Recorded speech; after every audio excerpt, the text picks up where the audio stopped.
வணக்கம். இது நம்ம கிச்சன். இன்னைக்கு என்ன பண்ண போறோம்னா ஒன் பாட் சாம்பார் வைக்க போறோம். குக்கர்ல வைக்க போறோம். ஈஸி மெத்தட்ல வைக்க போறோம். இதுக்கு என்ன சட்டுன்னு ஆயிடணும் அந்த மாதிரி வைக்க போறோம்.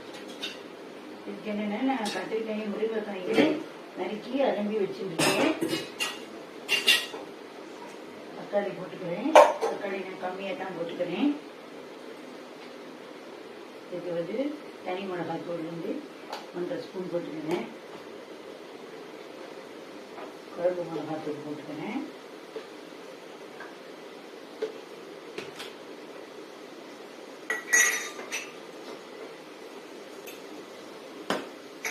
மஞ்சத்தூள் போட்டுண்டாச்சு. இதுக்கு தேவையான டிஷ்ஷுக்கு தேவையான உப்பு போட்டுண்டாச்சு.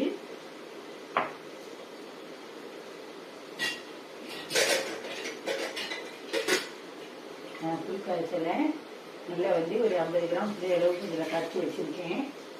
இந்த புளிக்காய்ச்சி கொஞ்சம் நான் ஊற்றிட்டேன்.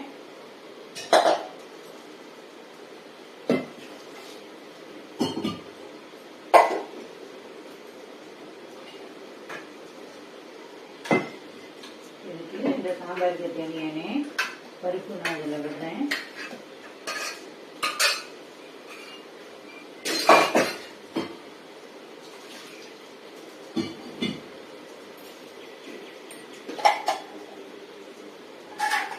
தேவையான பெருங்காயம் எல்லாத்தையும் நான் ஊற்றிட்டேன்.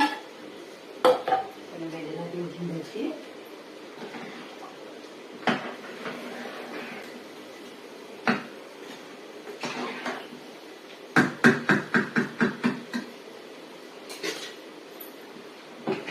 எல்லாம் பண்ணிட்டோம். இது ஒன் பாட் சாம்பார் குக்கர் வச்சு ஒரே 2 விசில் எடுத்துடலாம். இல்லை 1 விசில் போதுனாலும் எடுத்துடலாம். இப்போ இதை நான் மூடிட்டு ஒரே 1 விசில் தான் நான் வைக்க போறேங்க. உங்களுக்கு ஒரு எமர்ஜென்சி டயத்தில் ஒரு அவசரத்துலன்னா இந்த மாதிரி சாம்பார் வைக்க ஈஸியாக முடிஞ்சிடும். டேஸ்ட்டும் அட்டகாசமாக இருக்கும். இது கொதிச்சு வரட்டும். நீங்கள் ஒன் பாட் குக்கர் சாம்பார் ஆகி இறங்கிட்டு எப்படி இருக்குங்களா?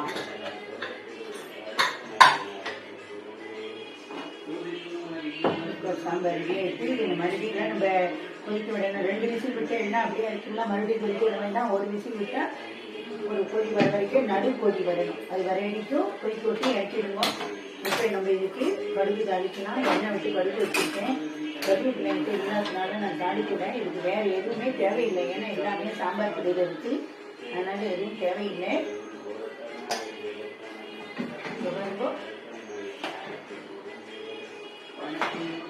பிரமாதமான முருங்கைக்காய், கத்திரிக்காய், தக்காளி எல்லாத்தையும் போட்டு ஒரு குக்கரில் ஒரு சாம்பார் ரெடி.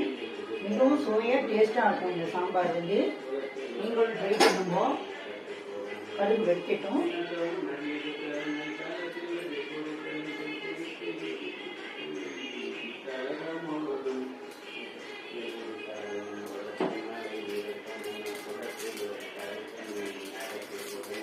அது எண்ணெய் வச்சு பொரிஞ்சிட்டு நம்ம இதில் எடுத்து கொட்டிடுவோம்.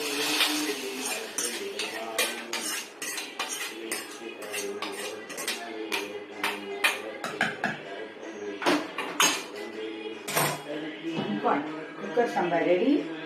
Easy method. இது சட்டில் பண்ணிடலாம். நீங்களுமே பண்ணி பாருங்க. நன்றி, வணக்கம்.